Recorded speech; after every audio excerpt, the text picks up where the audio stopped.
Right, good evening, everyone. It's great to see all of you here. My name is Jeff Todd, and I'm the Executive Director of Alumni UBC and the Associate Vice President of Alumni for the University. And I just want to extend a really warm welcome to all of you and also acknowledge that we are gathered on the traditional, ancestral, and unceded territory of the Musqueam people. What you're about to experience tonight is one of the many ways we engage with our alumni. When it comes to the things that motivate alumni to stay connected with UBC, we listened and curated our programming and services accordingly. We learned that what you want boils down to the notion of lifelong enrichment, and we deliver that through our engagement pillars of personal growth, personal development, contribution, and nourishing pride. So these come to life not only through events like this one at our fabulous Alumni Centre, but also via our award-winning Trek magazine, our ever-expanding Your Next Step online tools for career building, and A-card offerings, including free access to the UBC library and over 4,000 online journals. Our Alumni UBC Travel Club, and there's a lot more for you to take advantage of as well. So you can always find everything about Alumni UBC on the Alumni UBC website. So in partnership with our colleagues at UBC Sauder School of Business, it's really my pleasure to welcome you to tonight's event as part of the Alumni UBC Your Next Step program. Level up with the cheat code. It's a launch and a keynote with our entrepreneur and author, Wong.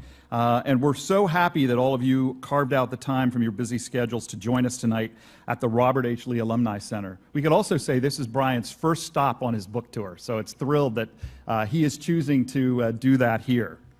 We'd like to thank our sponsors for helping make tonight possible. We're thrilled to have the support of our Your Next Step presenting sponsors, Cathay Pacific, print media sponsor, Business in Vancouver, official broadcast and online media sponsor, CBC, and a special thanks to our webcast partner, the Irving K. Barber Learning Center as well.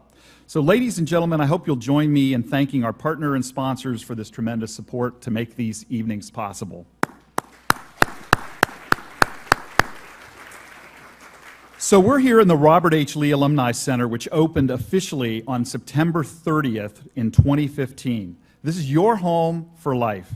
And it's right at the heart of the Vancouver campus, and you saw a short video showcasing it before I walked onto the stage. It's named after one of UBC's most dedicated alumni, Bob Lee, and your new Alumni Center is actually the first of its kind in Canada, and it's a living symbol of the partnership between UBC and UBC alumni. So we invite all of our 310,000 alumni to visit their new home on campus, preferably not all at once. But we do invite you to return again to attend a future Next Step, our UBC Dialogue, or any one of the numerous activities that occur here to satisfy your intellectual, cultural, and social appetites and engage with other alumni, students, faculty, and emeriti. I can say that this building has been a tremendous success. It is a busy hub all day long, and it's a place that we're all very proud of, and we certainly want you to take full advantage of it. So now usually at this point we would encourage you to turn off your cell phones, but don't do that, okay? Just put them on silent because we actually would love you to tweet the event at Alumni UBC, UBC Sauder School, Wong, and UBC Next Step, okay? So there's plenty of ways, and we really invite you to take full advantage of this. Also, we're going to be using an audience engagement platform tonight. And once again, this really helps engage everyone in the conversation because we are going to have a conversation here this evening with Brian. So if you have a mobile device, we'll hope you'll take 30 seconds right now to take out your device and go to alumniubc.cnf.io. And I think the URL is being projected on the screen. And if you need wireless access, you can use UBC Visitor, all one word, and there's no password required for that, okay? So I'm going to give all of you a few minutes to find your way to that platform. This really is going to allow you to ask questions and comment in real time throughout Brian's talk. And other attendees can also like your question, and when we get to the Q&A portion of the evening, we're going to endeavor to pose some of the top questions from the audience to Brian, so Brian can get ready for your toughest questions.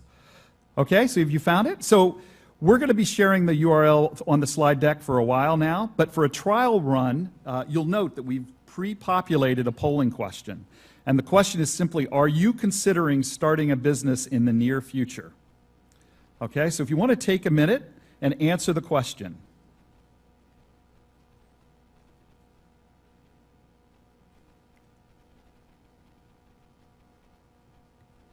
And now what you'll start to see is the results on the screen.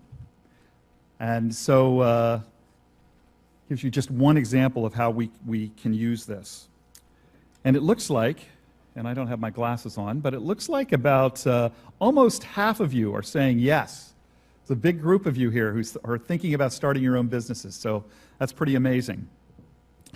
So as part of our focus on providing personal and professional development opportunities to our alumni, your next step is a set of programs and resources that are designed to help you explore what's next in your career progression.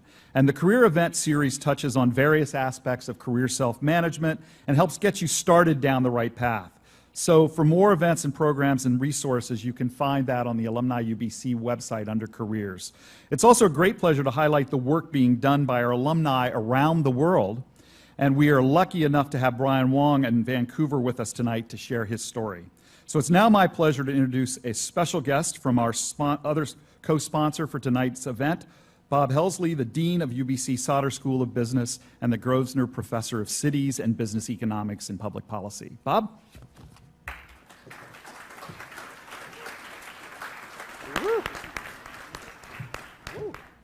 Thank you very much, Jeff, and good evening, everybody. I'd like to express my thanks to Jeff and everyone who participated in organizing this evening's event. This takes a lot of work, and we appreciate it very much. I'd also like to, of course, to expend a special thanks to Brian for visiting us this week. He spent a few minutes, must have been yesterday, talking to 1,000 new undergraduates at the Sauder School and providing an inspiring message to them.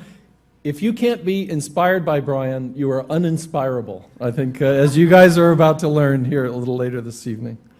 So it's great for Brian to be here to both launch his book and to share some of the secrets of his success with us. As an educator, I should note that despite the title of this book, it does not, in fact, include tips about how to cheat on academic matters. It's cheating in an entirely different sense, as, again, will be clear as we go along.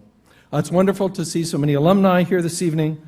And one of the privileges of being part of the fantastic alumni network of this university is having a chance to interact with so many accomplished people long after you've graduated from the university. And tonight's event is going to be a great example.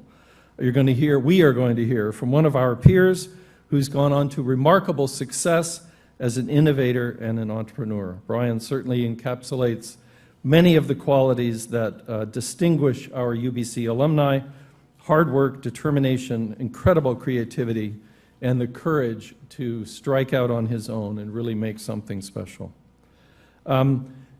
Keep, Brian's company, of course, is based in San Francisco, but here at the university, we're becoming something of a hub for this kind of entrepreneurial activity in the tech sector.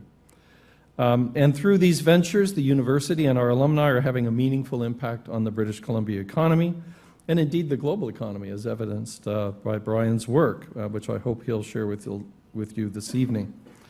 Brian is among an increasing number of graduates with an innovation and growth mindset that is taking the technology world by storm, and his company is a great example of the sorts of innovations that are possible in a fantastic university like ours.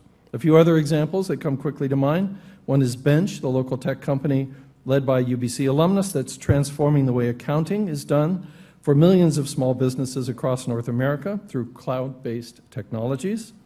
Bench's CEO, Ian Crosby, is actually another UBC Sauder BCom alumni, and he recently joined Brian in the ranks of the prestigious Forbes magazine's 30 Under 30. Another example from our ecosystem, I guess, is Recon Instruments, producer of the first wearable heads-up display technology for sports, which was born right here at UBC and was recently acquired by Intel.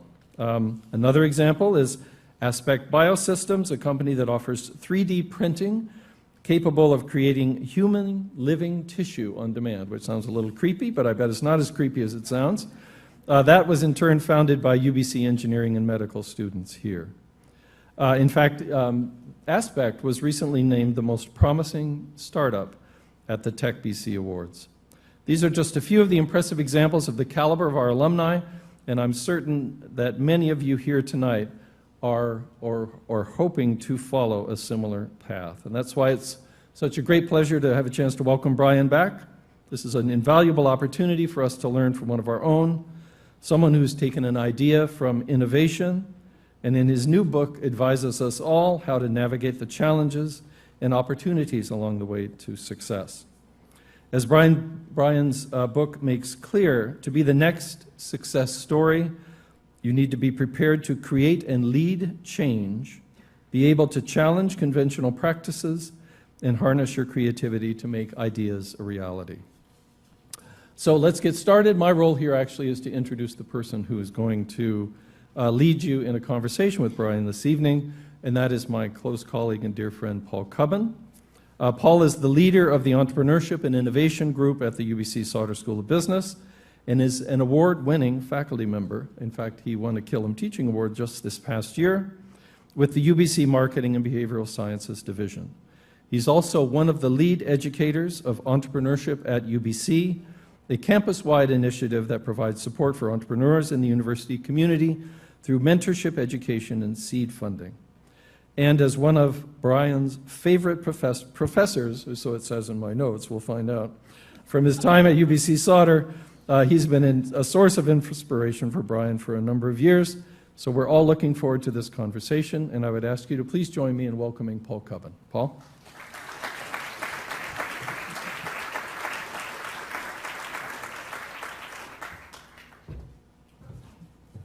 Come on, take a seat. Yeah, Boom. yeah. Hello, everybody. How's it going? Yay!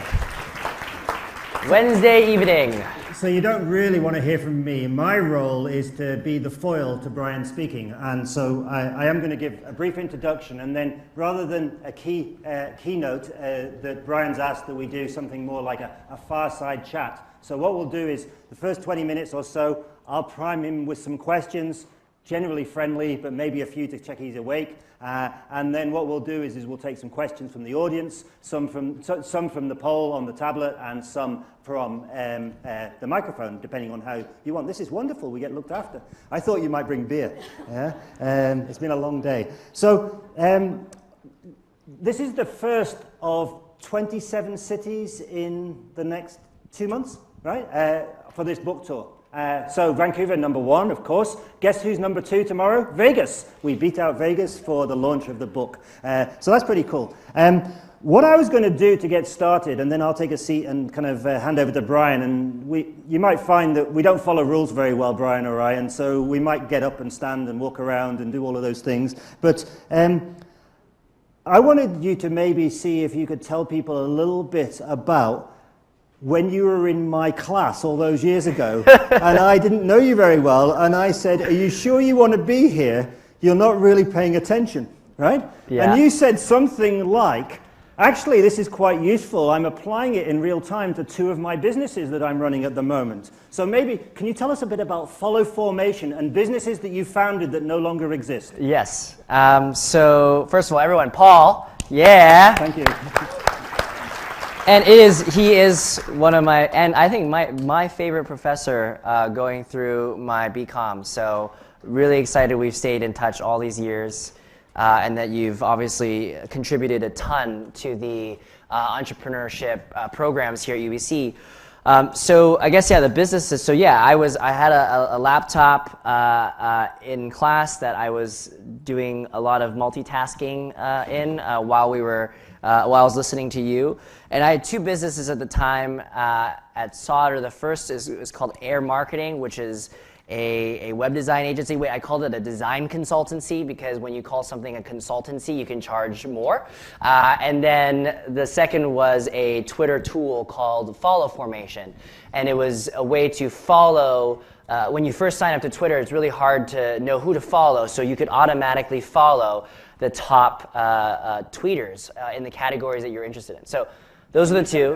And Follow Formation, this Yes. was 2008, 2007? A long time, 2008, yeah. So this was at the really beginning before people really understood what Twitter was. And so it was a short-lived business because then other big people came in. But Well, Twitter actually kind of shut it down. Yeah. So what happened was it got pretty popular, like decently popular. There was like about 50,000 users. And what happened was Twitter had started to limit the amount of people you can automatically follow in one go. And the tool basically let you follow at its max, something like 200 people.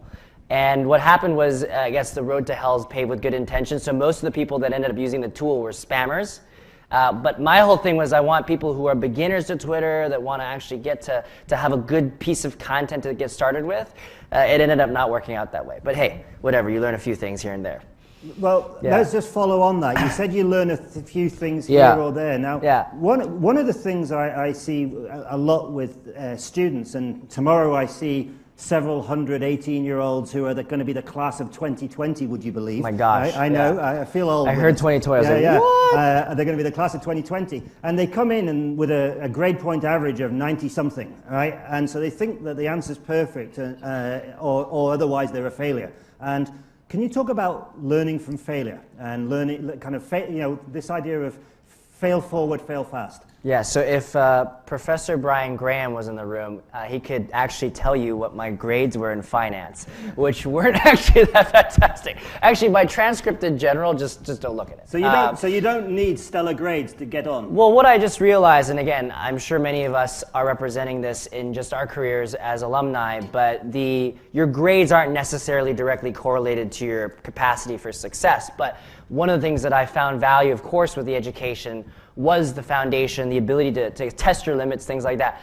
So I think the fail thing for me, the fail is a word that I find an interesting one. I prefer kind of the lucky opportunity to learn, right? Because when you try hard enough, when you do something that you kind of went out of your way to actually potentially face that opportunity to not get what you wanted or not succeed in the way you wanted to succeed, either way you benefit. If you succeed, you get what you wanted. If you don't, you get to learn a very valuable lesson. I always tell my staff, it's okay to make mistakes as long as you don't make it twice. And that's really important. I think it also leads to one of the big cheat codes, and I know we're going to chat through some of those as part of this first bit, but one of them is to find your superpower. And what I mean by finding your superpower is, and I'm sure, again, a lot of us have figured this out, but there's a point in your adult career where you stop trying to fix your weaknesses or put energy into fixing all the things that you aren't good at, and put in all your energy into making your strength absolutely amazing, right? And I think, unfortunately, and this is, again, the best we have for now, but the grade system for us, when you get a B in whatever, well, first of all, we're called Asians, not Bejans. So that's why having a B is not acceptable. But I get a B, and it's like, you have to figure this out, and da-da-da-da, and it's like, you gotta fix it. And so a lot of us get told, okay, you have to make this better, improve on it, needs improvement, right? And that's fine to a certain extent, but I think at some point you go, okay, now I have a suite of skills or classes or subject matters that I seem to really love. I'm coasting. It feels like I'm in the zone. And many of you, I hope, have figured this out, but that is critical. Once you know your superpower, then you can put all your energy into investing into that. My superpower, for example, is I'm really good at getting people super excited about stuff, right? That's all I do pretty much every day, right? So potential employees, existing employees, investors, customers, you name it, right? And so that's what I do every day. What isn't my superpower, as I revealed with my grades in Brian Graham's class, is math and anything related to math. So I know, contrary to popular belief, I look like I'm supposed to be really good at math. But so instead, I have people in the company that have math or anything mathematical or numbers driven as their forte, and they're able to complement quite nicely how we create a team. Nice. So one of the things I like about doing this sort of event with Brian, and I've been fortunate to host him a number of times, because I should tell you, the busiest and most successful people are often the most generous with their time. So it's a couple of times a year I get a text from Brian, and sometimes he gives me a day's notice, but sometimes he's already in Vancouver airport. I've got half an hour, can I be helpful? Seriously, that's what I get. Or the day before, I've got an hour, can I be helpful? So we sometimes, if we get a day's notice, we put together an event. If it's half an hour's notice, is there a class you can drop in on? And one of the nice things I like is Brian's one of the few people that talks faster than me, and as a result, I kind of seem calm and so on. That was, by the way, that was cheat number 16. If you're looking through your book, Know Your Superpower. So what we're going to do is I'm actually going to segue to a little bit of a phase now, and I've highlighted a few of the cheats I particularly like. I was fortunate I got to see the manuscript back early in the summer, and so I wanted to just ask you about a couple of them, because I think of them rather than literally as cheats, as Bob alluded to. We don't mean cheating so much as kind of shortcuts or smart ways of getting ahead. And so I wanted to get to cheat number 13, and cheat number 13 says, ask yourself what's the worst thing that can happen. And I play back to these students that are just arriving on the campus, and maybe you can think back, many of you, to when you were just doing that, and you just came out of high school with 95% grades. So it means that if you get 9 out of 10, you failed. And it's kind of like weird, right? So the cheat is, what's the worst thing that can happen? How empowering is it to kind of allow yourself to potentially fail? So I will address the cheat code first and foremost. It was designed as a title to be a little bit controversial, but the point is, for all of us that experienced using cheat codes within video games, we can relate that we could use these cheat codes in Age of Empires and shit like that, and then now you can use them in real life. And so for me, it's like, how do you apply what we had figured out how to get ahead and use these things? And really the concept is simple but super actionable, right? The biggest issue I found, especially when you get advice, you hear this stuff all the time. How many times have we heard the whole like, follow your passion, right? And you're like, yeah, I've heard that before, right? And it's not like the easiest thing to be I'm just gonna wake up in the morning and follow my passion now. It doesn't work that way. So I said, well, how could we put together a bunch of these things that are super actionable that you could just do later today, actually in a few hours, or tomorrow, and then apply it in your job or whatever you're doing with your business or whatever it might be. So hopefully that is the effect that you are able to experience, and I'm really excited to share with you. So as for that cheat, I call it the risk assessment framework that I've used for pretty much everything in my life, and I still use it to date, which is, you gotta, when you think about doing something bold, you'll always have, obviously the two sides of your brain, like, oh, I gotta go crazy and do it, and then, okay, oh my God, what if?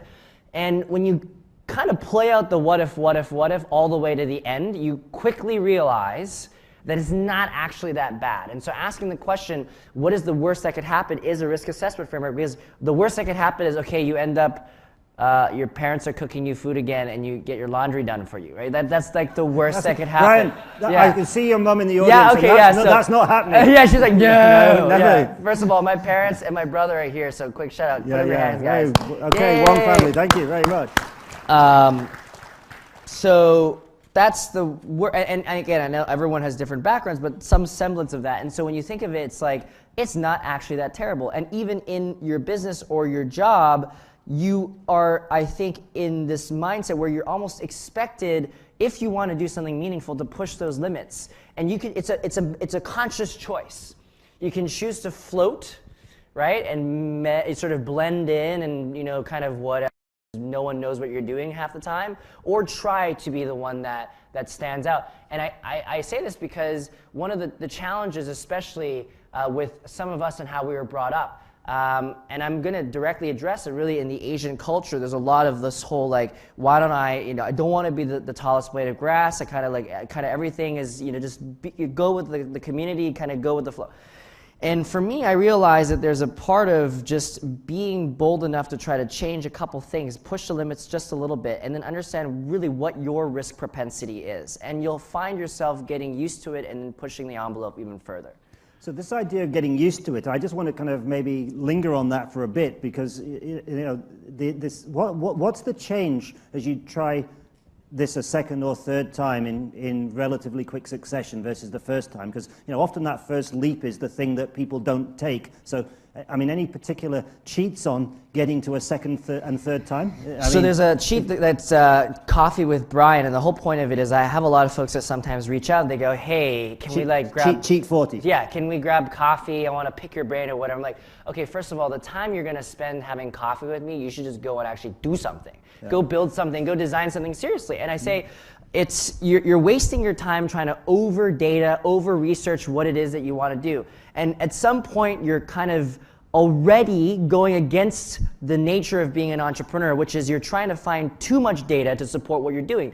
And the nature of being an entrepreneur is to have almost little to no data and to go nuts and to just go almost blindly. And that's also related to another one of the cheat codes, which is I've never learned the rules, which I know you're going to ask about that. But the idea, okay, I'll just talk about it. Go for it, just go. So the whole point of this is, in the business that I was lucky enough to be able to start and be a part of and now grow, we're in advertising.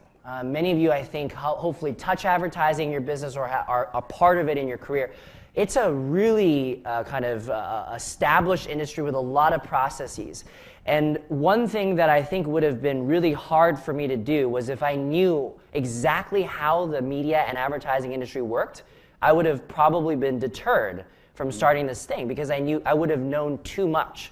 So one of the things that I found here was being blissfully ignorant in certain cases. Obviously, there's other places where you don't want to be blissfully ignorant, like healthcare and like actual things that cure people. But like in terms of in business, we're lucky to be in. You can be blissfully ignorant of some of these rules so that you actually go in and do intentionally challenge the status quo. And that's related to never learning the rules. So more appropriate is I'm in Vegas tomorrow, and don't worry, I'm not going to do this, but this is a whole dynamic I've learned around poker, where the folks usually around a table who are really good at playing poker, that know all the rules, and not just all the rules, but exactly the suite of moves you might be taking depending on what hand you have and whatever you've got. If you're experienced, you kind of have that read, and if there's one inexperienced player that walks in that poker table, they'll throw everyone off. Now, only for the first 5 minutes, but at least you have that unfair advantage in the first 5 minutes because you're throwing people off. And I think it's really important that coming in sometimes, yes, being blissfully ignorant is a great advantage in the beginning, but really quickly, that's why I say never learn the rules is really to more be sensationalist about it, but over time actually learning enough to be able to tackle all the challenges that are about to be thrown at you. But in the beginning, using that as that motivation to go in and actually take that first leap. I call it jumping off a cliff and growing wings while you're falling, right? And that is a big way, I think, of how you can think about this type of dynamic. So I want to ask you maybe a connected question, and it's not directly in your book, but it's my memory anyway of around the time you graduated. Don't worry, it's not embarrassing. It's okay. And whereas most of your peers were filling in kind of forms for job interviews and waiting for the phone to ring, and by the way, if you haven't worked it out yet, the phone doesn't ring for job interviews anymore, even if it ever did. And what stuck in my mind is I think I asked you what you were going to do, and you said, I'm about to go to, and I think you were going to San Francisco, London and Sydney, and maybe I've got those wrong. You were going to 3 different cities around the world to interview companies to see if you wanted to work for them. And this struck me because it was kind of like not the rules of the game, because fresh graduates didn't interview companies. Companies interviewed graduates. I don't know, does that Yeah, can you just talk a little bit about what your thought process was and what caused you to do that? Because it led you to land in San Francisco. So it was a few cities you actually remembered. So San Francisco, New York, London, all right. And then LA. Oh, LA. Okay. And so again, my parents loved them to death. What happened was when we were younger, we had our main vacations were taking a tent trailer and driving around and enjoying the BC, like the outdoors. And mostly because we couldn't afford to fly everywhere. And so I had never been to California. I'd never been to New York. I'd never been to London. So I decided after having a bit of extra disposable income from the business, I said let me go to these places and let me actually contact a lot of the companies that I wanted to work for and cold email these folks. So actually I'll kind of weave a few things into this. So one of the best ways to get what you want in life is to cold email and cold LinkedIn ad people. Like, it is the best thing ever. And by the way, I'm not advocating for you to spam people, but I still do this. So classic example, Friday I'm going to LA, right? I have got a book, a speaking thing, but I've got a bunch of time in the morning and the afternoon. And I learned that we haven't been talking to Paramount recently. We haven't been talking to Guthrie Ranker, which makes the anti-acne lotion, and they're a big CPG company. Anyway, so I said, why don't I just go on LinkedIn and find out the VP of marketing for all the new folks that are in these spots, and just add them. And so LinkedIn, by the way, is kind of like the Tinder for business, because you like add someone, and then if they didn't accept, whatever, right? But then you find out when they accept, you're like, yes, they want to do business, yes. And then you just message them, and you're like, hi, it was great to connect on LinkedIn. Like, you literally say that. And then the body be like, would love to brainstorm with you about how we could work together. And I love the word brainstorming because it's so benign. It's like, oh yeah, I'll brainstorm, and then I'll brainstorm you being our customer, which is fantastic. But that's sort of like one of the ways you frame it. But anyways, that's kind of a huge sort of digression. But so I use the cold emailing tactic too, and I'll share this with you as well, and it's in the book, but it's you take the first, let's say there's a CEO or a VP or whatever you want to talk to for whatever, and you guess the email. So it's first.lastname@company.com is going to be the best guess. But in the BCC field, you put every other permutation of the email you can think of. First initial, last name only, whatever it is. And when you send it, they have no idea how desperate you were to reach them. So it will go through, one of the 20 combos will go through, and then the 19 that bounce back, you know that format didn't work. And so that is one of the best ways to reach out. And so I actually did this with like a list, I think it was close to 100 different companies in these cities. And I handcrafted every email, and I sent it out to these companies. I said, I want to spend 15 minutes just to understand what exactly, and first of all, share with you more about what I created. So I wanted to tell them about file formation, air marketing, all the projects that were part of my arsenal, but then also understand kind of what their needs were in digital marketing, whatever it was. And when you flip the table like that, what happens is people start to think of it very differently, right? In the whole job process, it's always you looking at them and them kind of like approving of you, and you go through the first round and second round and third round. My favorite story, and I'm only sharing this just because it was such a moment for me, was so Keith Weed is the CMO of Unilever, and I told you the story. I used to work with him. Yeah, exactly. Paul's a Unilever alum. And I told Keith when I met him for the first time in Cannes, actually, at the festival, and I told him, listen, I actually applied for an ABM role when I graduated, an assistant brand manager role, and you have to go through these standardized tests. And I said, you didn't even contact me after the first standardized test. And he's like, and he's like, yes. And in fact, he told me then after that, he said, yes, we understand that process sometimes misses great potential folks that are fits for these roles. And he actually revealed that most of the brand managers that are still in the company today never came through that standardized testing process. So I kind of realized that you have these very standardized, systematic approaches to getting volumes of folks through a system. But at the end of the day, the ones that deviate are the ones that stand out. In fact, one of our biggest filtration methods for a business development person who wants to apply for a role in our company is the fact that they didn't use the job board. Because if you are a business development person, you're supposed to be crafty enough to have managed to network your way into the company to actually get a job without needing to go through the job board. So right. The job board is more of a decoy.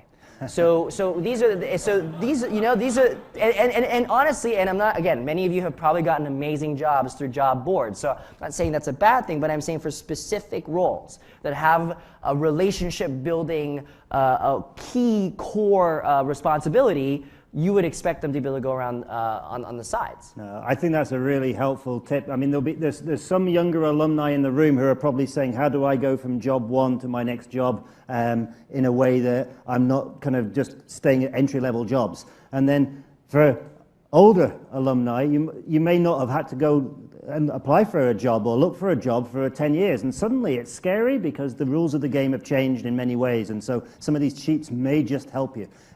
We're going to switch gear. I mean, I know we could do Fireside all night, but eventually you're going to get thirsty and want to go downstairs. And so we're going to go into the second half of this format. So the first half was kind of a bit of fireside chat. And I wanted to ask you about cheat number 69. You'll have to look at that. It's about museums, right? Go to museums. I think that's kind of a fun one. But we're going to talk to that one really quickly. Oh, go on. So one of the cheat codes is go to museums.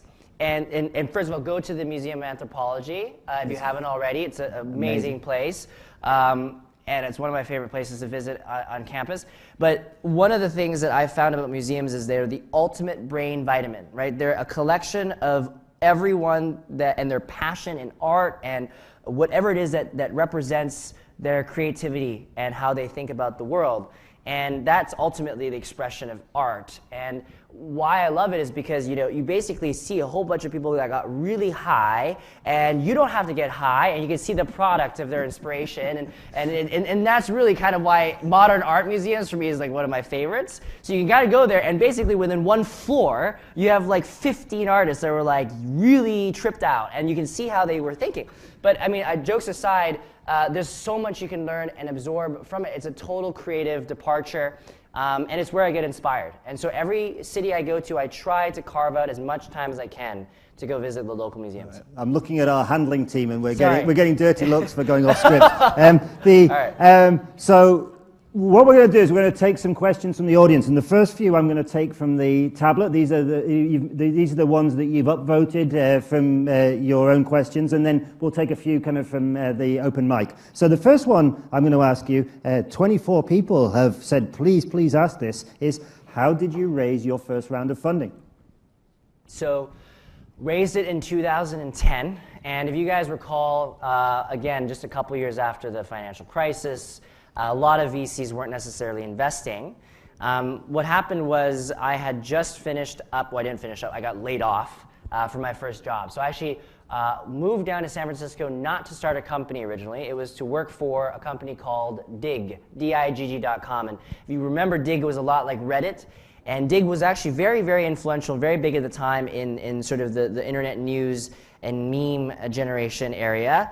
And I just want to interrupt yeah. you. So you went around the world interviewing companies. Yeah. You picked one. That ended up laying... you moved there, and then I know this, and then they laid you off. Yeah. So why didn't you just kind of like give up? Yeah. So it was just the way that life works, right? So I got this job at Digg. They had applied for my visa, so I got my H-1B. Mm-hmm. So I've had an H-1B for now 6 years, up until February when I got my green card. So I finally got my green card.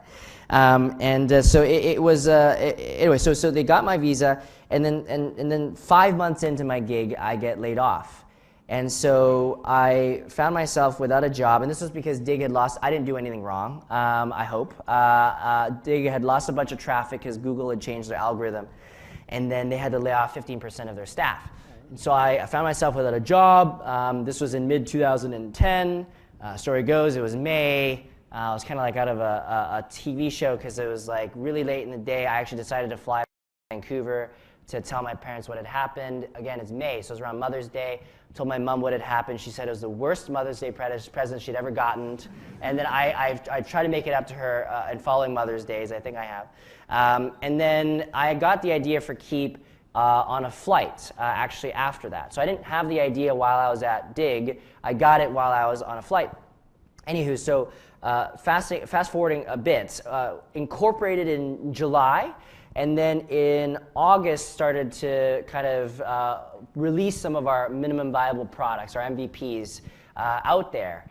And so what happened was when I got laid off from Digg, I already had a few people in my network that I was reaching out to get another business development job. This is your San Francisco network? Yeah, San Francisco The one that you didn't have 6 months earlier? No, so I developed it in 6 months. Good. What you could do, I mean, honestly, if you get a new job, you should be at events every night of the week and to grow your network as much as you can. And that's what I was doing.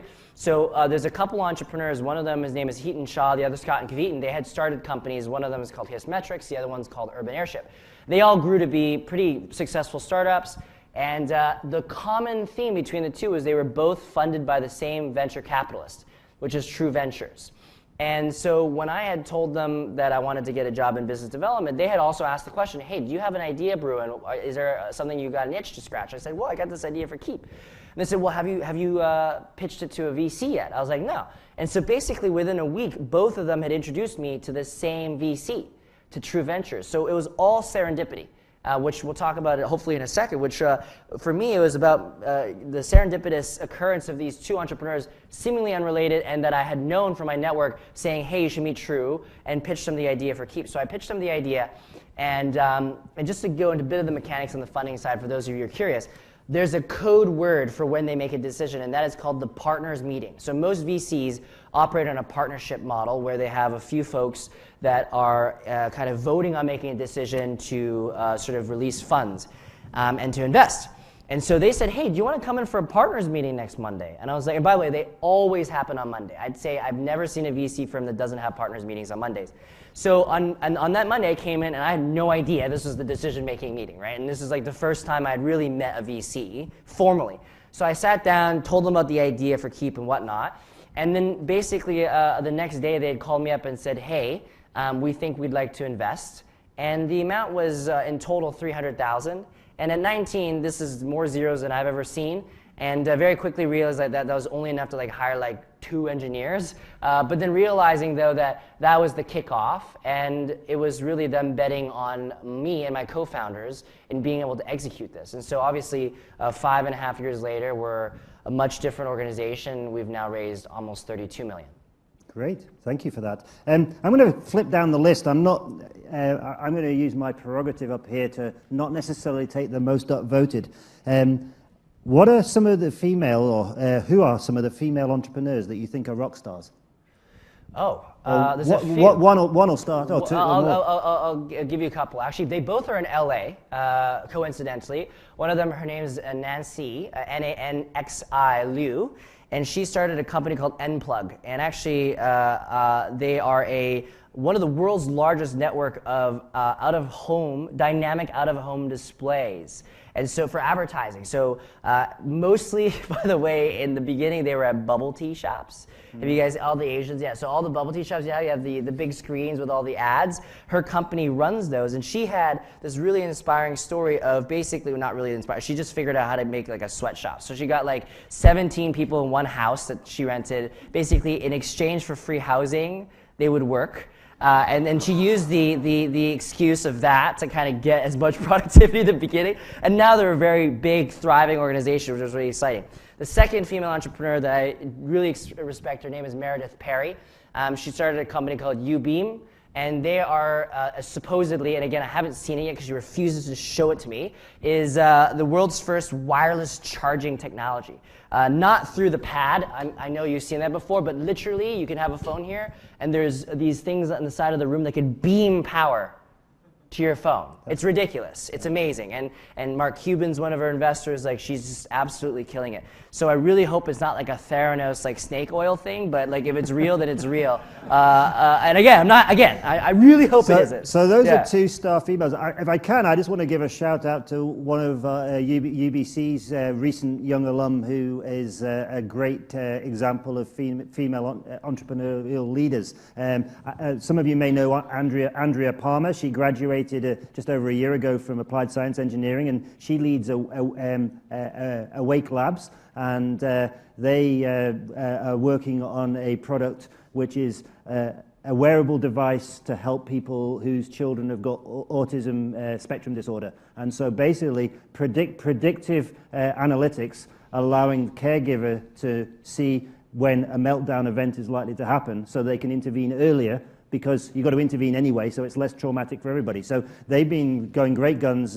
Just actually one kind of startup of Next 36 this round. So very cool. Anyway, female entrepreneurs, big shout out. They're sometimes underrepresented, so great question. Here's another one for you. It's top of our list at the moment. And it's a question I know you've been asked often, is how do you successfully lead team members much older than you? Or why do you look so young? Yeah, I know I look like I'm 12. I will continue hopefully look like this until I'm 60, and then it's like Confucius. So I'll look like Confucius.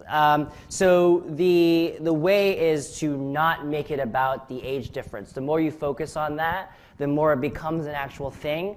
And what I had realized is, as a leader, as a manager, I know they're very different things. Your responsibility is not to tell people what to do. Your responsibility is to enable them and to give them resources and to open doors and to remove obstacles. And so it's really hard for me to ever sit in front of anyone and say, I know exactly what's going to happen here. I've totally seen this before. It isn't. So I have this a license to actually be constantly learning. So I'm learning from my staff all the time.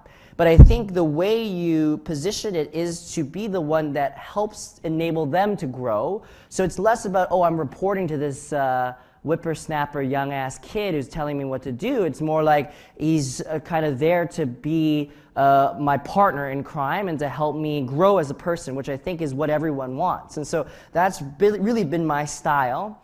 And one of the funniest things, not funny actually, this is one of the most memorable leadership lessons I learned was actually just a few months ago. And this was in Israel. So I was actually out there for the Forbes 30 Under 30 Summit. And there's this exercise they made us do right when we landed after like a 15-hour flight. They're like, all right, guys, they trucked us all to a field. And they said, all right, we're gonna be shepherds. And then they said, okay, do you know, just even if you're not religious, all the biblical icons, Jesus, Moses, Abraham were all shepherds. Why? Right? There obviously is a reason why these great leaders were shepherds. And so we're gonna teach you guys how to herd sheep. So we all kind of go to the field. There's a bunch of sheep. The exercise was to move this a flock of sheep from point A to point B. So a bunch of us go to the front. And we start going, okay, hey, come on, get over here, kind of move them to there. And then a bunch of us go to the back. And we start kind of using the staff and the tools that we have to kind of guide from here.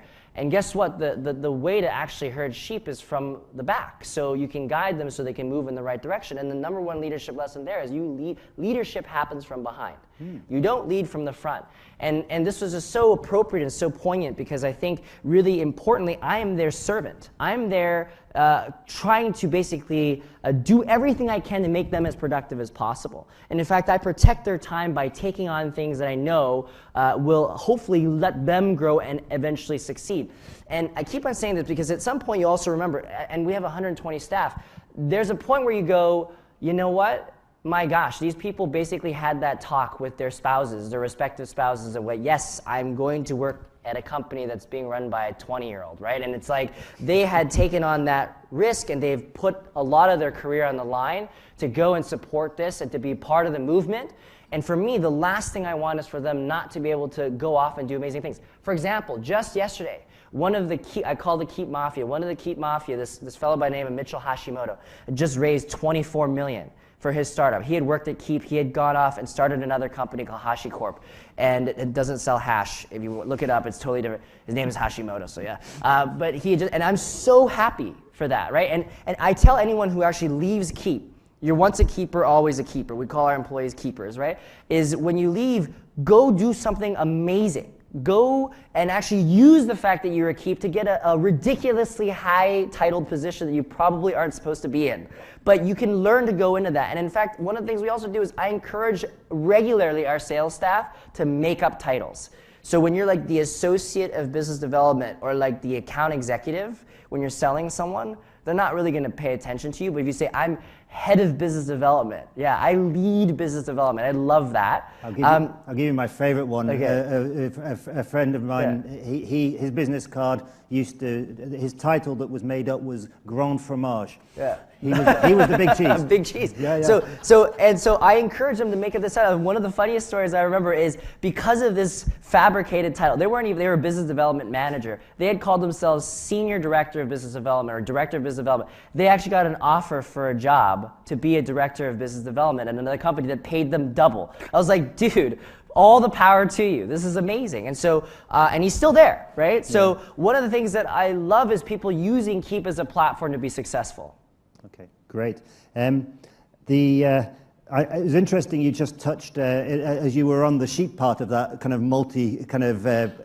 part story, you talked about servant leadership. And for the alumni in the room who have not yet had a chance to maybe read a little bit about our new president, President Dono, you'll see that that's very much the philosophy he espouses. And so I think, it seems to be age agnostic. It's just good leadership.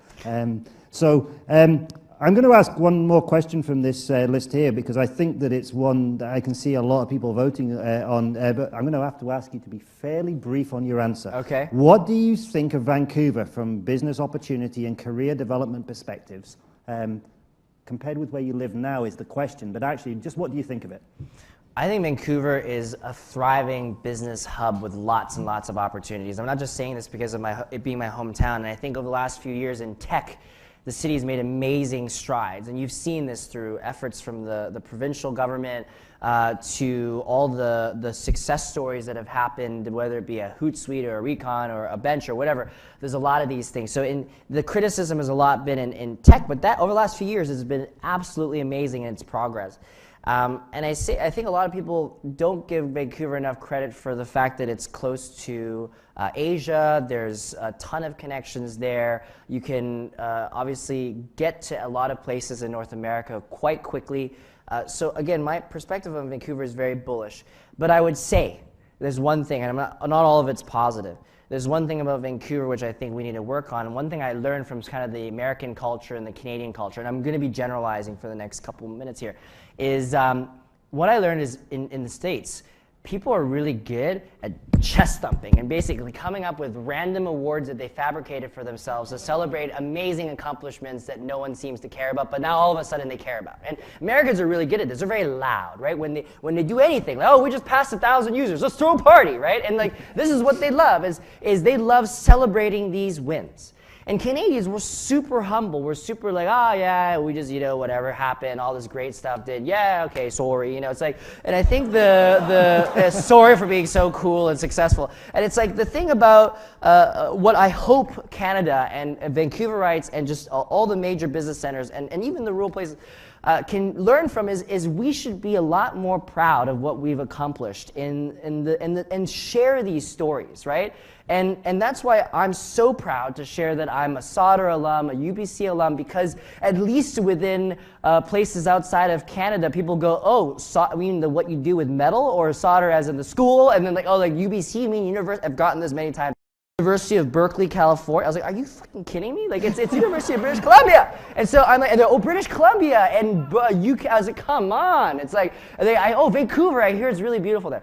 So you hear that all the time. By the way, Brian does have the Sauder UBC tattoo, kind of bold and large. But I think it's critical that we begin to take these stories and be very excited and passionate about sharing them. I think it starts with all of you, what you're doing, and going beyond just Vancouver. The other thing, too, that I found is the last thing about Vancouver, we're super comfortable. It's a beautiful, very comfortable city to grow up in, to build your career, to raise a family. But I think the world is inevitably global. The world is a place where you should be sort of leveraging resources from everywhere to take advantage of. And I think we should, and this is why I loved going on exchange, why I hope a lot of you in your careers and the companies you work for have these international ties, and you do spend time outside of Vancouver. Because you were in Singapore on exchange. I was, yeah. And by the way, Singapore was an amazing experience, and I had a chance to be exposed to the Southeast Asian region. And that was, by the way, how I got my travel bug and why I got so excited about just getting around and learning as many cultures as I could. And I think this is something that we all owe to ourselves to be able to do. Vancouver is a global city. Let's start acting like it. We've got one last question, and I do need a mic down the front if we can, please, if we got somebody with a mic. Because the next question is for Sibel Wong, Brian's mum. And I think you're down at the front. You didn't know you got a question. Mama Wong, everybody, well, there Mama you go. I've got a question for you, please, and I know everybody will want to hear it, and don't blame me, I'm the messenger. But what was Brian like as a child? Right? Was he always a hard worker at everything he did? Did you know he was going to be a success? Would you mind telling us in your own words? I don't know what to say. What happened was he's always telling me what he wants to do, and I'm not that smart, and my husband is not smart either. So I just thought, and I just thought he's being a bad behavior boy, average, He just wanted to do something to show off, sort of. So I always tell him the famous word I always said to him, can you just sit still for 1 minute and listen to people? You might learn something out of it. He said, Mom, I already know everything. I don't have to listen. That's him. Yeah. But he's a very, very good boy. Anything he doesn't agree with me, as long as we reason with him, and he will give us the reason, and then we are okay. We're at good terms. But you have to reason with him. So after I brought him up, I have to say I could qualify myself to write an exam as a lawyer. Yeah, because I have to talk to him all the time. The reason why I want you to do this, and what is the, everybody, and I have to use examples to show him. oh, by the way, this is not mom. It comes from so-and-so's, you know, the friend of mine's daughter or son's doing this. And so, what do you think? And then he will say, oh, this is what I think. So, no, he's always hardworking, just to answer your question. You know, it's delightful to let you have the last word, and we're going to end there before Brian can say anything else. Thank you, everybody. So, we're done. Oh, we're good. Yeah, we are done. We're off. All right. So, thank you, everybody. We're going to take it. I'm just going to hand it back to Jeff to say some closing words. Brian and I are going to go and sit back in the audience, and then I think, well, you'll tell us our instructions, but I think you'll get a chance to come and talk to Brian separately. Thank you, Brian. We're really very proud of you.